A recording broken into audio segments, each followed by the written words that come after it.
Morning is not the time for bad news. Ask anyone and everyone would agree to postpone sad tidings until evening, or better yet, until night, if possible. Emily Smith was lucky. On the 25th of October 1989, most of the day resembled a pleasant autumn day with a measured pace of life and a slight bustle characteristic of large families with children. Sticky spots of cherry jam left on the tablecloth by daughter Lily, green knees on Mike's pants, the eldest son, and the newly scratched scabs of Trevor, the youngest, seemed to be the only problems of the day. Perhaps, if things had turned out differently, that day would have been remembered for a successful deal at work by John, the father of the bustling family. Perhaps everyone would have gone to bed thinking about the excellent meatloaf prepared for dinner by Emily. Or perhaps it would have been just a day no worse, no better than the others. But somewhere nearby, a few miles from St. Cloud, Minnesota, a man named Daniel Heinrich was already getting into his car. On the front seat of his blue Ford lay a nylon stocking, and in the glove compartment, an unloaded revolver. After a moment's thought, Daniel Heinrich moved the stocking to the inner pocket of his jacket and started the car. Slowly pulling onto the road, he headed up 75th Country Road to forever turn the 25th of October, 1989 into the day Mike went missing. At that time, Emily was setting the table, arranging plates, and dressing the salad with oil and salt. The clock hands were approaching 7 in the evening when she began to worry. The dinner would cool faster than Mike and Trevor would return home from their outing. "They'll be here any minute," her husband reassured her. But Emily decided not to turn off the oven. Besides, John was still reading a chapter from In Cold Blood by Truman Capote, and she knew he wouldn't sit down at the table until he finished it. She couldn't understand how John could read such grim literature. "You take everything too close to heart," he would say to her. He also said that fear needs a reason, not the anxiety fueled by television shows, and that worry needs a real cause, as tangible as blood and flesh. And everything else is just the space between molecules, John would joke. And that evening, an hour before the supposed dinner, he also cooled Emily's maternal fervor with a bucket of common sense. "Let them go, dear. It's very close by." Mike and Trevor were already holding their bicycles, and for decency's sake, they waited until their mom finally said with a smile, "All right, but just there and back."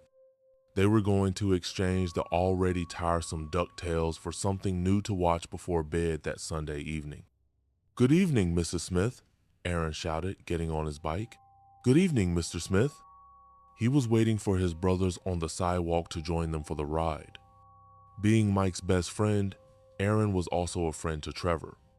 Together, they looked like three brothers, inseparable for hours on end. Aaron often stayed overnight at the Smiths. "There and back," Emily shouted at the last second as Mike's bright head disappeared behind the neighbor's house. Now, as the oven continued to overcook the meatloaf, she stared at the worn wall and the neighbor's bushes as if she could see through them. She wasn't thinking like those who believe in a mystical connection between mother and child in number. She was just a mom waiting for her kids to come home for dinner. Finally, Emily exhaled when she saw two small figures appear on the lawn. She smiled, almost turning away from the window to return to the meatloaf in the oven when she noticed the kids were running. "John," Emily called. Of course, they could have left their bikes on the sidewalk behind a tree or dropped them on the road, but that wasn't like her sons. "John!" Emily shouted when she saw that one of the boys wasn't her son. She rushed to the front door, nearly knocking over little Lily, who had run to the shouts. She dashed out onto the porch. "Mom!" Trevor was running with all his might. "Mom!" His legs dragged one after the other, like the limbs of a lifeless marionette, as if he had been running for a very long time. Aaron was also struggling forward, panting and stumbling. "Trevor, what happened?" Emily looked at their faces. There were no tears, and for a moment she felt relieved. They weren't crying, they weren't sobbing, so it couldn't be that bad, Emily thought. "Mom!" Trevor shouted and fell to the ground. And then she saw they weren't crying because they were terrified. "He took Mike, Mom. He took him." Chapter 2. Choosing a cassette took longer than usual. Trevor wanted Scooby-Doo again, Mike something about time travel, and Aaron suggested they finally watch Die Hard. But they weren't allowed to rent it, and Back to the Future 2 was only coming out at the end of the year, so after paying for 13 Ghosts of Scooby-Doo, the boys headed home. The wind was barely noticeable, but as Mike rode his bike, he felt the cold autumn air creeping under his shirt. Freeing one hand from the handlebars, the boy buttoned up his jacket to the neck and silently thanked his mom for making him dress warmer, although he wanted to show off his name t-shirt as long as possible, maybe even until winter. "Are you coming with us?" Mike asked when Aaron pulled up next to him on his bike. They had already covered half the way, and they needed to decide whether to turn onto Dale Street to drop Aaron off or head straight home. "I'm not sure," Aaron shrugged. "I didn't tell my mom."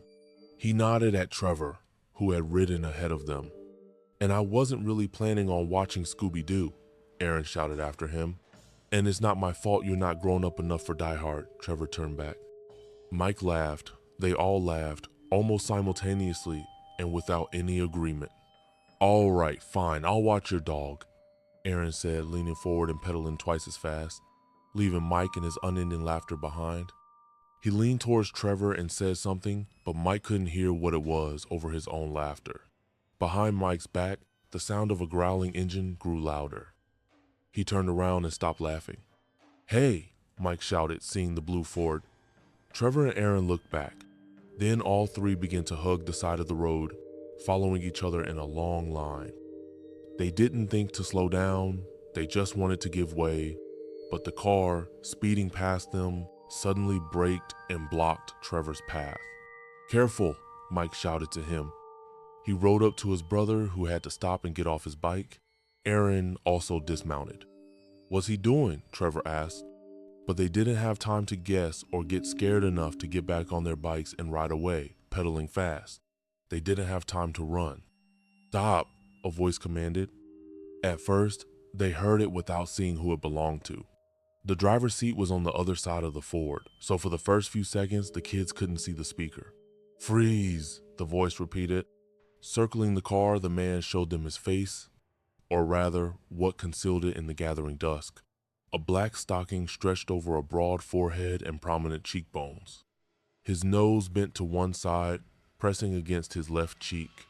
Where the fabric was taut, the stocking seemed almost transparent, with a slight haze on the sides. "The bikes," the man said. "Throw them into the ditch." At these words, Mike gripped the handlebars even tighter. He was so focused on the face under the mask that he didn't notice the reason he should obey. "Now!" the man shouted and raised his hand.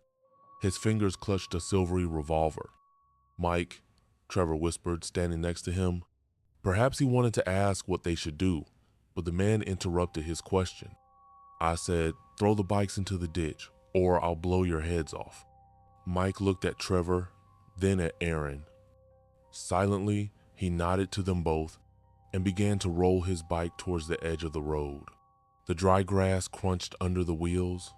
"Throw them," the man repeated. The ditch wasn't deep, and Mike decided they could pull the bikes out later. He didn't think about what might happen before then.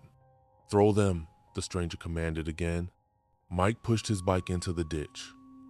Almost immediately, it toppled over and slid down the gentle slopes to the bottom, dislodging clumps of earth. Soon, Trevor's green bike and Aaron's red one lay beside it. "Now, face down on the ground," the man ordered. Mike dropped to his knees.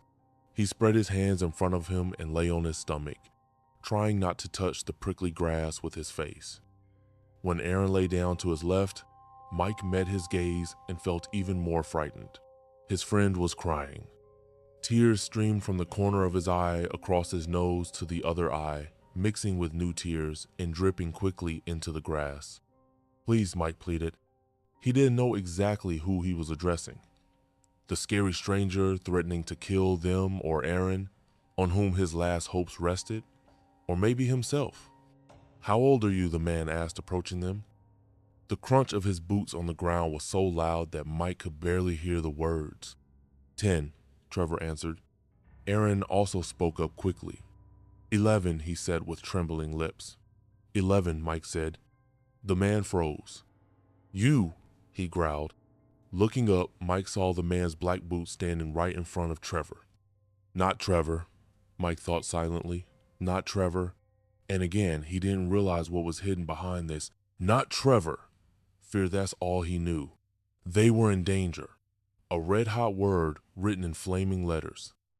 A pulsating globe of molten lava thin as a bubble and right above their heads. Hey, young one, the man continued. Stand up. Trevor, what's happening? Mike looked at their faces. They weren't crying. They were in terror. Mom! Trevor shouted and fell to the ground. And then she saw they weren't crying because they were terrified. He took Mike, Mom! He took him! He took him! Chapter 3. The cassette had to be chosen more carefully than usual. Trevor wanted Scooby-Doo again, Mike, something about time travel. And Aaron suggested they finally watch Die Hard, but they weren't allowed to rent it. And Back to the Future 2 was only coming out at the end of the year, so after paying for 13 Ghosts of Scooby-Doo, the boys headed home. The wind was barely noticeable, but as Mike rode his bike, he felt the cold autumn air creeping under his shirt. Freeing one hand from the handlebars, the boy buttoned up his jacket to the neck and silently thanked his mom for making him dress warmer. Although he wanted to show off his name t-shirt as long as possible, maybe even until winter. Are you coming with us? Mike asked when Aaron pulled up next to him on his bike. They had already covered half the way, and they needed to decide whether to turn onto Dale Street to drop Aaron off or head straight home. I'm not sure, Aaron shrugged. I didn't tell my mom. He nodded at Trevor, who had ridden ahead of them. And I wasn't really planning on watching Scooby-Doo, Aaron shouted after him. And it's not my fault you're not grown up enough for Die Hard, Trevor turned back. Mike laughed. They all laughed, almost simultaneously and without any agreement. All right, fine. I'll watch your dog, Aaron said, leaning forward and pedaling twice as fast, leaving Mike and his unending laughter behind. He leaned towards Trevor and said something, but Mike couldn't hear what it was over his own laughter. Behind Mike's back, the sound of a growling engine grew louder. He turned around and stopped laughing. Hey, Mike shouted, seeing the blue Ford. Trevor and Aaron looked back. Then all three began to hug the side of the road, following each other in a long line. They didn't think to slow down, they just wanted to give way. But the car, speeding past them, suddenly braked and blocked Trevor's path. Careful, Mike shouted to him. He rode up to his brother, who had to stop and get off his bike. Aaron also dismounted. What's he doing? Trevor asked. But they didn't have time to guess or get scared enough to get back on their bikes and ride away pedaling fast. They didn't have time to run. Stop, a voice commanded. At first they heard it without seeing who it belonged to. The driver's seat was on the other side of the Ford, so for the first few seconds the kids couldn't see the speaker. Freeze, the voice repeated. Circling the car, the man showed them his face. Or rather, what concealed it in the gathering dusk. A black stocking stretched over a broad forehead and prominent cheekbones. His nose bent to one side, pressing against his left cheek. Where the fabric was taut, the stocking seemed almost transparent, with a slight haze on the sides. The bikes, the man said, throw them into the ditch. At these words, Mike gripped the handlebars even tighter. He was so focused on the face under the mask that he didn't notice the reason he should obey. Now, the man shouted and raised his hand. His fingers clutched a silvery revolver. Mike, Trevor whispered, standing next to him. Perhaps he wanted to ask what they should do, but the man interrupted his question. I said, throw the bikes into the ditch, or I'll blow your heads off. Mike looked at Trevor, then at Aaron. Silently, he nodded to them both and began to roll his bike towards the edge of the road. The dry grass crunched under the wheels. Throw them, the man repeated. The ditch wasn't deep, and Mike decided they could pull the bikes out later. He didn't think about what might happen before then. Throw them, the stranger commanded again. Mike pushed his bike into the ditch. Almost immediately, It toppled over and slid down the gentle slopes to the bottom, dislodging clumps of earth. Soon, Trevor's green bike and Aaron's red one lay beside it. "Now, face down on the ground," the man ordered. Mike dropped to his knees. He spread his hands in front of him and lay on his stomach, trying not to touch the prickly grass with his face. When Aaron lay down to his left, Mike met his gaze and felt even more frightened. His friend was crying. Tears streamed from the corner of his eye across his nose to the other eye, mixing with new tears and dripping quickly into the grass. "Please," Mike pleaded. He didn't know exactly who he was addressing, the scary stranger threatening to kill them or Aaron, on whom his last hopes rested, or maybe himself. "How old are you?" the man asked, approaching them. The crunch of his boots on the ground was so loud that Mike could barely hear the words. 10, Trevor answered. Aaron also spoke up quickly. 11, he said with trembling lips. 11, Mike said. The man froze. "You?" he growled. Looking up, Mike saw the man's black boots standing right in front of Trevor. Not Trevor, Mike thought silently. Not Trevor. And again, he didn't realize what was hidden behind this "not Trevor." Fear, that's all he knew. They were in danger. A red-hot word written in flaming letters. A pulsating globe of molten leviathan as a bubble and right above their heads. "Hey, young one," the man continued. "Stand up." "Trevor, what's happening?" Mike looked at their faces. They weren't crying. They were in terror. "Mom," Trevor shouted and fell to the ground. And then she saw they weren't crying because they were terrified. "He took Mike, Mom. He took him. He took him." Chapter 4. John heard his name clearly, both the first time Emily said it without hysteria and the second time with desperation. What now? John thought, rising from his chair and heading towards the stairs. He tucked his hands into his pockets and walked calmly, not rushing to find out what had frightened Emily. Unlike his wife, he was a pragmatist. He liked to build predictions based on numbers. "Statistics show," he liked to say, adding percentages and smart words that proved to Emily that their family was in no danger. Perhaps if they lived in a big city, in a bad neighborhood, if John had a low salary, or if Emily drank too much wine in the evenings, the statistics would show them a reason to worry. But since everything was the opposite, John descended the stairs slowly, anticipating another of his lectures. Approaching the front door, which had just slammed shut loudly, John grasped the metal handle and pulled it open. He stepped onto the porch and froze, still holding the half-open door behind him. "He took him, Mom, Mike. He took him." Trevor's words reached his ears along with a cool breeze. A chill ran down his spine. "No, no," John muttered. "Impossible. The statistics showed they should be fine. The numbers said everything would be okay." "No, no." He rushed to his wife and son. He grabbed Trevor by the shoulders and shook him roughly, as if that would bring solid ground back under his feet. "Where's Mike? Who took him?" But instead, the earth vanished from beneath him. "Some man," Trevor sobbed. Through tears, he added, "He had a gun and a mask on his face." And John felt like he was about to pass out. But the numbers didn't disappear from their lives that evening. They turned into a phone number for the police, into minutes counted until the officers arrived, and into the long miles within which Mike could be found.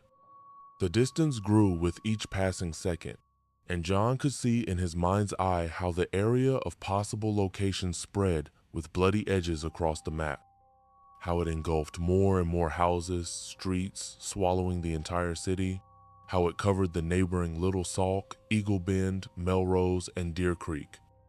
Many days later, when Halloween, Thanksgiving, and Christmas had passed, John would catch himself thinking that now Mike could be anywhere. The whole planet was now one big red ball. But for now, John hoped he could still catch the elusive end. "I'm going," he told his wife on the night of the 26th of October. "We're searching the woods along the 75th. The police have blocked all exits from the city. We'll find him, dear. I promise." But Emily said nothing. She paced the living room as if walking on hot coals. She jerked her feet, flailing her clenched fists towards her temples and burying her fingers in her disheveled hair. John wanted to hug her and comfort her, but he knew that now only Mike could do that. Chapter 5. The first hint that penetrated Emily's haze of grief came the very next morning, on the 26th of October. She hadn't noticed how she fell asleep in the armchair, gnawing on the knuckles of her right hand. Next to her on the table stood the phone. She had been hypnotized by it for half the night, hoping that John would call with good news, or someone from the police, or even Mike himself. But in the morning, it was Lily who woke her, not the phone ringing. "Mom," the little girl tugged at Emily's arm. "Can we eat?" Emily opened her eyes. She saw her daughter, saw the phone, remembered why she wasn't in her own bed, and felt the weight of the previous day pressing her into the armchair. "Oh God, Mike," she whispered. She wanted to burst into tears, curl up into a ball right on the floor, and seep through the earth. "Can we eat?" Lily asked again. "Okay," Emily replied. She rose on stiff legs and, hugging her daughter, walked to the kitchen. There, 5 clean plates, 5 sets of utensils, and 5 empty glasses awaited them on the table. The salad in the bowl was also untouched, though its leaves had wilted at the edges. "We didn't even have dinner," Emily thought. Then she exclaimed, "The meatloaf." She turned to the oven and quickly turned the control knob to the off position.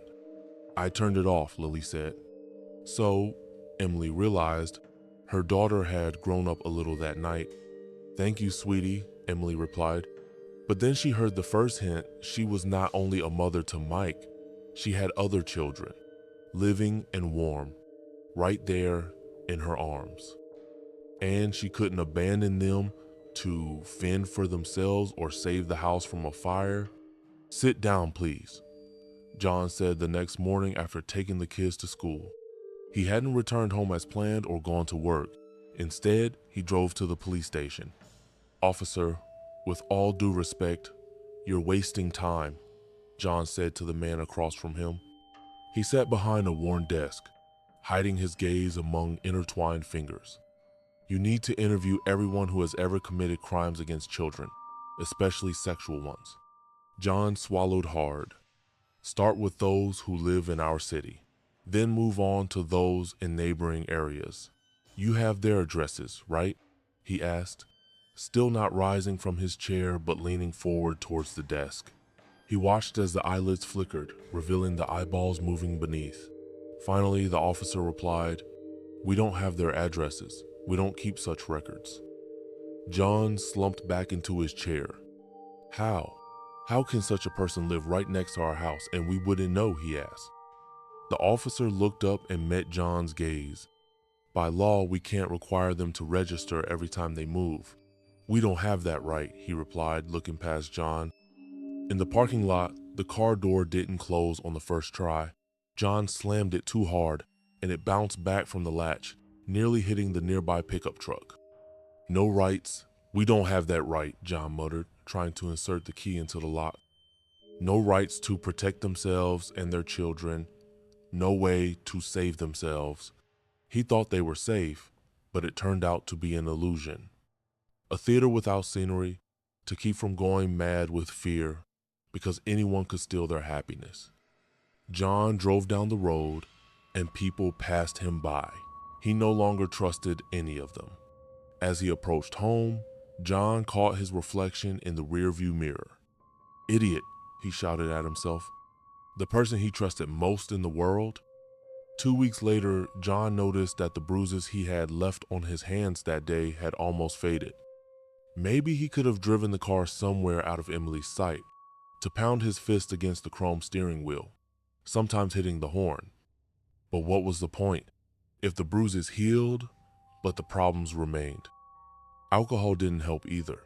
Sometimes John, also sitting in the car, would finish half a bottle of cheap whiskey and still feel that oblivion was unattainable even for a couple of minutes. It didn't come after the second half of the bottle either. Only in his dreams could John finally forget Mike had been missing for so long. And sometimes, after waking up, he would involuntarily think, "Death is endless sleep." That's where they were headed, together with Emily, slowly dying in each other's eyes. Maybe if they were alone, without Trevor and Lily, without the smoldering hope of Mike's return, and death would seem like a way out. But both reasons were too weighty for John, and he clung to life. That's what he demanded of Emily. On Christmas, when the city had already forgotten about Mike, dressing up in fir branches and glass balls instead of missing posters, John brought home a Christmas tree. Why? Emily met him at the door with a look of fear on her face.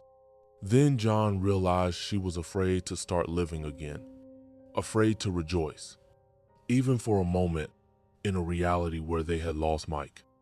"We have children, Emily," John said, placing his hands on her shoulders, "and they need to remain children." "But how can we without Mike?" she asked. "Not without Mike. He'll be with us. He's always with us," John replied, shaking his head.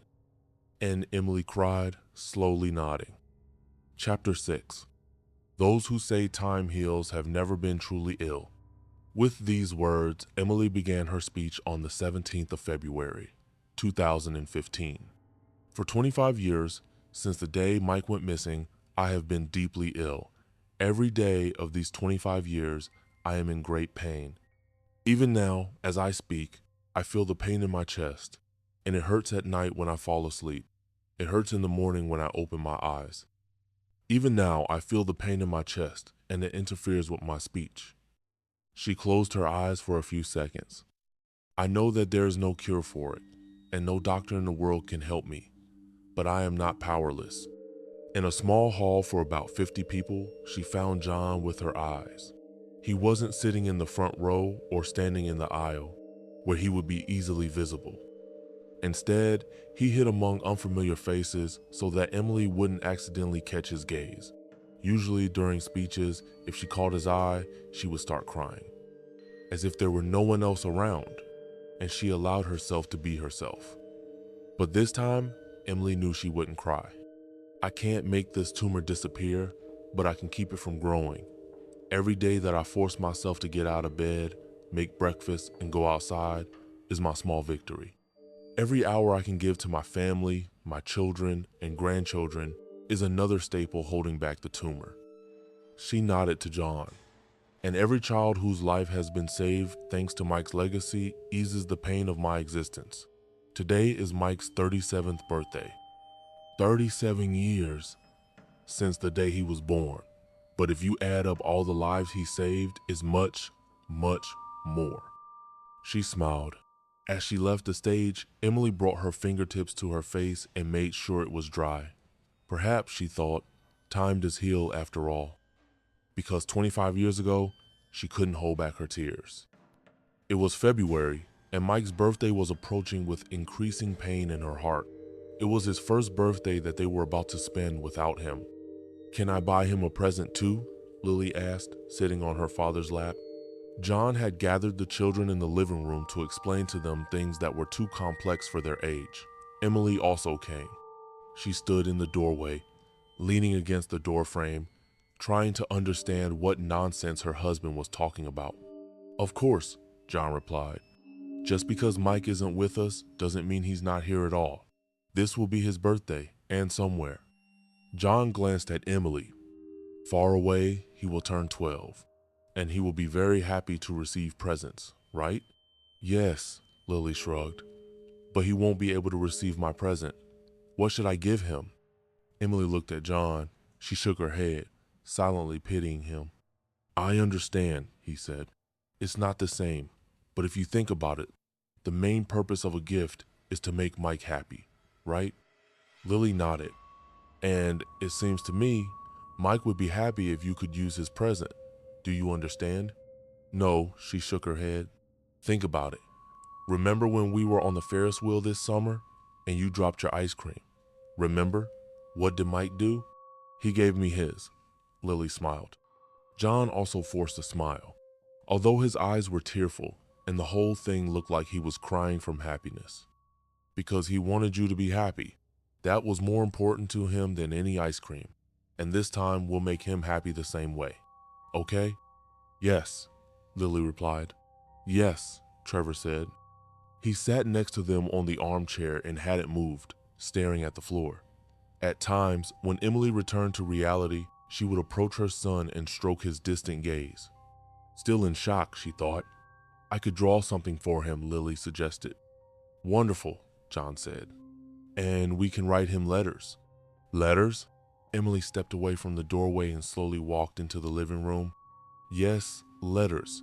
We'll write how much we love him and how much we miss him. John reached out to Emily. One day he'll read them. One day he'll come back. But Emily said nothing. She paced the living room as if walking on hot coals.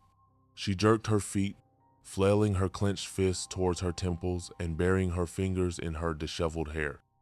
John wanted to hug her and comfort her, but he knew that now only Mike could do that. That night, before bed, John hugged her in bed and whispered softly in her ear, "We have to be okay when he comes back, all right?" Emily didn't answer. She didn't want to open her mouth for fear of saying that she was tired of hearing his promises. That for 3 months, not a single one of them had come true, and that was much worse than if he had just shut up. Why do I cry as if he's dead when I want to believe he's alive? She asked when the silence became too loud. Because you're scared, John replied. You're afraid that if you believe now, it will hurt even more later. I'm scared of that too. But if Mike is still alive, if he ever comes home, we have to be ready. We have to wait for him. And then Emily said softly, I love you, John. The next morning, Emily woke up late. Usually, anxiety woke her before John, sometimes even before dawn. But this time, Emily, opening her eyes, saw a strip of bright light on the empty pillow. John, she called, going out into the hallway. In the kitchen, he replied. His voice sounded cheerful, almost eager, as if he had prepared a surprise for her. But Emily had a feeling this wasn't what she needed. Sit down, please, John said as soon as she entered the kitchen. On the table lay papers. Some were scattered, others neatly stacked. Last night, I said you were scared. You're afraid to hope, afraid to keep living without Mike, as if nothing happened. And I said I'm scared too. But that's not all I'm afraid of. As John spoke, Emily didn't take her eyes off his face. And though it looked tired and gray, his eyes looked at her openly and confidently. As if he were exhausted not by hard labor, but by something good and pleasant. We both. Now we know how it can be. At that moment, the veins around John's eyes began to redden. He looked down at his feet, and when he looked back up at Emily, his eyes were shiny with moisture. Now we know that the streets are full of monsters. They wait in the dark. They are still free because we are too careless. And even the law is on their side. What are you proposing? Emily asked, glancing at the pile of papers. I want to change this. Yes, now I can't look at people the way I used to. Now they are a danger. But I know that among them are many who need our help. Those who don't know what we now know. John approached the table. There, where Emily was looking with a shaking head, he continued. Our help? Our help? She asked, pressing her hand to her chest. John, we need help. We need it. And Mike, this will help us too. I want to create a foundation in Mike's name. We will help people, Emily. She closed her eyes tightly, still shaking her head. We will help children, he added. Chapter 7. This time he was no longer called Aaron. His wife called him Arn, his colleagues Aaron, and his children simply Daddy. And who is this? His daughter asked, looking at a faded school yearbook. She was at that age when children get to old photos to cut them up with scissors and paste them into colorful notebooks. But, to her misfortune, Aaron noticed in time that it was too quiet in the children's room. That's my friend, he replied. On the photo, he and Mike were racing Aaron in the lead, Mike almost catching up to him. Where is he now? The girl asked when she saw Mike again in the next photo. I don't know, Aaron honestly replied. He hadn't opened this album for a very long time, and now the pages crinkled as if they would tear at any moment. Aaron flipped through all of them. By the photos, it seemed that at some point, around 6th grade, Mike had simply moved out of the city. On the last one, he was no longer there. Neither was Trevor. And sometimes Aaron thought that if someone other than Mike had been taken that day, the two remaining would have stayed together. As best friends, if Trevor had been taken, or as brothers, if it had been Aaron, as if the man in the mask knew how to hurt them the most.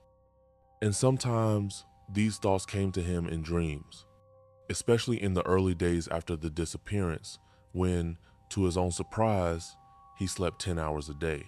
He dreamed that the man in the mask chose him, that huge hands grabbed him by the neck, wrapping slimy fingers around him, and that he was flying into a ditch that kept getting deeper, deeper, and deeper. Waking up, Aaron would be shivering with fear. Sometimes he found a damp pillowcase under him, sometimes a wet sheet. But if he could choose, he would still prefer this dream to another the real nightmare. In it, there were no monsters, no pain, only Mike, standing on his knees. For a long time, he was angry with her for this, for the words said and the shame they caused. Because he was fine, only because Mike was not. How can you? Aaron thought for a long time until this question dissolved in time. Understanding why she laughed and cried at the same time came much later, when Aaron himself became a parent. "Be careful with the scissors," he said to his daughter. Leaving her room, he returned to his office and sat down at his desk. In front of him was a monitor, and in the black glossy screen, Aaron caught his own reflection.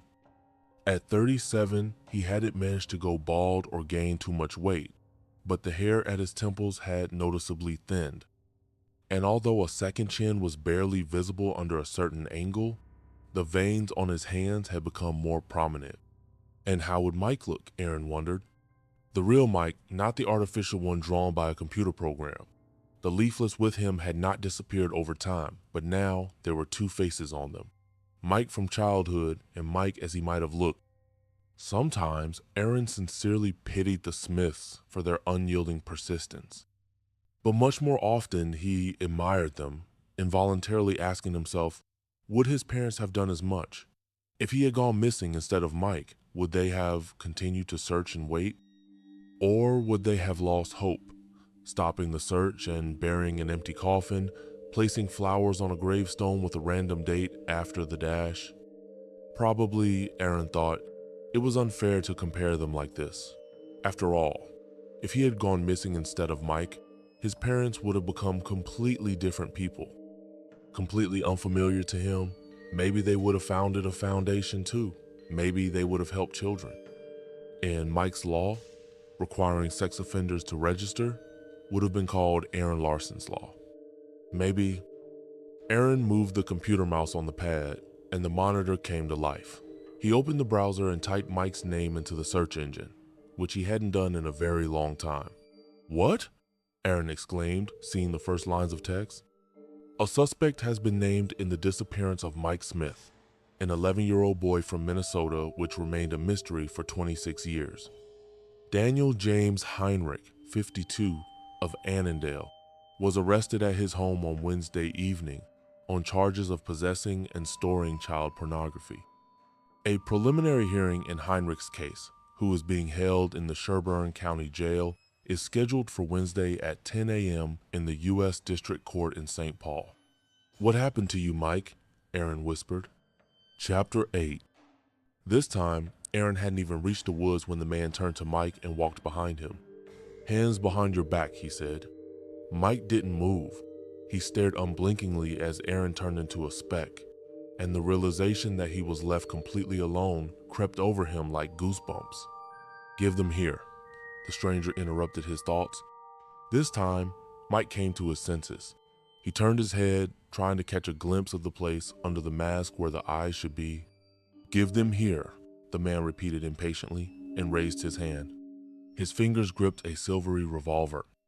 "I want to go home," Mike said, trying to meet the gaze of the eyes hidden behind the mask. He wanted to show that he was very scared, so scared that his cheeks were wet with tears. "Come on, give them here," the man said, and for a moment he stopped twisting Mike's second arm. Mike heard the click of an empty handcuff against the one already on his wrist, and for a moment he hoped. "I can go?" he asked, his eyes wide. "No," the man said and snapped the other cuff shut. Mike felt the cold metal bite into his wrist, and the man's strong hand spun him around. "On your knees," the voice above commanded. Mike looked up and saw the mask again. He searched for the eyes, but saw only shadows. Two dark circles wandered from side to side, gliding over Mike's boyish face. Then they jumped to Aaron. They returned to Mike. "What?" Mike silently asked himself. He looked at his friend and saw that he too looked confused. Aaron was no longer crying, and now he wrinkled his reddened nose as if smelling something foul. "Faces up," the voice above growled. Mike raised his head and stared at the mask. At the place where the eyes should have been, but under the stocking, he saw only shadows, dark circles sliding over his face. Then they jumped to Aaron again, and returned to Mike. "You," the man finally said. He pointed at Mike. "You stay." He turned to Aaron. "And you run. Follow the younger one." The barrel of the revolver pointed at Aaron's face. "If you look back, I'll shoot. Understand?" Aaron nodded. He met Mike's gaze and immediately looked away. He rose to his feet and, a moment later, was already running into the field, while Mike watched him go. "Not me. Please, God, not me," Mike pleaded, feeling tears roll down his tightly buttoned jacket. By the time the man had removed his mask, revealing his face, Mike was already sitting in the car. He had given up hope of convincing his captor. "What did I do wrong?" he asked. But this question, like many before it, remained unanswered. As the blue Ford pulled away from the side of the road and headed up to 75th, Mike no longer hoped that the man would turn towards his home. And, of course, that did not happen. At first, they drove straight, then turned onto the 75th. After that, Mike began to remember only the turns, reciting to himself, right, left, right. But soon there were too many words in this verse, and Mike gave up without much regret. It wouldn't have helped anyway. Outside the window, occasional streetlights, grass, and bushes blurred into yellow-green streaks. Only the forest in the distance seemed to move slowly backward. "Please, Aaron, hurry," Mike silently pleaded. He tried to guess how long Aaron and Trevor would run before reaching help. He tried to guess how far he would be taken in those minutes, and he greatly regretted allowing himself to be put in the car. By the time Mike started glancing at the door handle and wondering how much effort it would take to open it, the car turned for the last time. Not onto another road, but into a pure field sloping downward. 3 minutes later, they stopped near a dense grove. Mike began to look around. For him, a boy forcibly brought here in the dark, the opening landscape should have evoked warmth in his heart. But for an 11-year-old boy, brought here against his will in the darkness, the endless horizon without a single building meant nothing good. "Get out," the man said, opening the back door. Mike shrank into the corner between the door and the seat. He clung to the last hope, not wanting to leave the car. "Get out," the man repeated.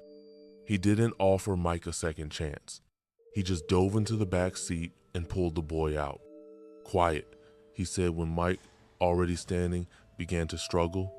Then Mike felt the cold metal of the handcuffs click open, and a moment later, he was free. Almost immediately, he felt a rough hand on his neck and the barrel of the revolver pressing into his back. "Let's go," the man commanded and pushed Mike towards the grove. The man's taut, damp fingers on the back of his neck were hot, and Mike didn't know for sure which was worse, them or the revolver. When the dense trees behind them merged into a single canvas, the man stopped. He was breathing so fast and hard that Mike thought he must be exhausted.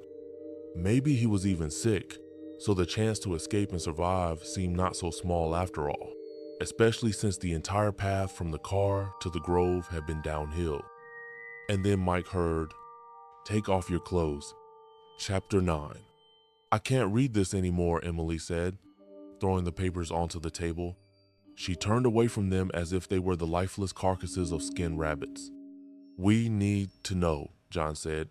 He wasn't sitting across from her, wasn't standing nearby. He was right next to Emily, behind her back. "I can't," she sobbed. John felt that he couldn't either. He wanted to believe that if he didn't read the protocol to the end, none of what was written would come true. But common sense told him the ink on the white paper could no longer change anything. John took the papers in his hands and began to read. He found Mike's eyes, found him in the woods, found how he begged to get dressed and to be taken home, found how he cried, and how he was told no. John didn't see what was written below. The lines blurred into a blue spot as if he had forgotten to take off his glasses before taking a shower. But he couldn't help but notice the spot ended somewhere below. The last sentences, and Mike would die, along with all their hopes that it wouldn't happen. I can't. Emily covered her face with her hands. Oh God, Mike. She wanted to burst into tears, curl up into a ball right on the floor, and seep through the earth. I can't, she sobbed again. The last lines she hadn't read. The details weren't necessary. Mike was dead. He was dead, and it was unbearable. I know, John said in a raspy voice. He wiped his tears with his sleeve and continued reading. If he had stopped and asked himself what he wanted to find out, he would have answered first maybe. Maybe something wasn't as terrible as it seemed. Maybe amid the lines, there was a faint consolation, and then he had to find it. But the second answer would be no. They had lived for so long without knowing anything. They had guessed, assumed, imagined, fantasized, and hoped. And now, finally, the long-awaited truth. No, John exclaimed, not managing to cover his mouth with his hand in time. There was no mercy in those words, no pity, just a movie too vivid and too loud. Oh my boy, John sobbed. In the video, there was Mike, and there was a gun, its barrel pressed against the back of his head, misfire like the last cruel joke, and 2 shots, straight to the head. For a moment, John thought about how quickly life flashed before Mike's eyes. 2 seconds? 1? Such a short life. And perhaps deep down, where unshakable hope had long been buried, John had already accepted long ago he would never see Mike again. Maybe he realized it on the first day after the disappearance. Maybe a year later. But now, learning the truth, John forgot that he had been prepared for it. When they showed him the remains, he tried to hold himself together with all his might.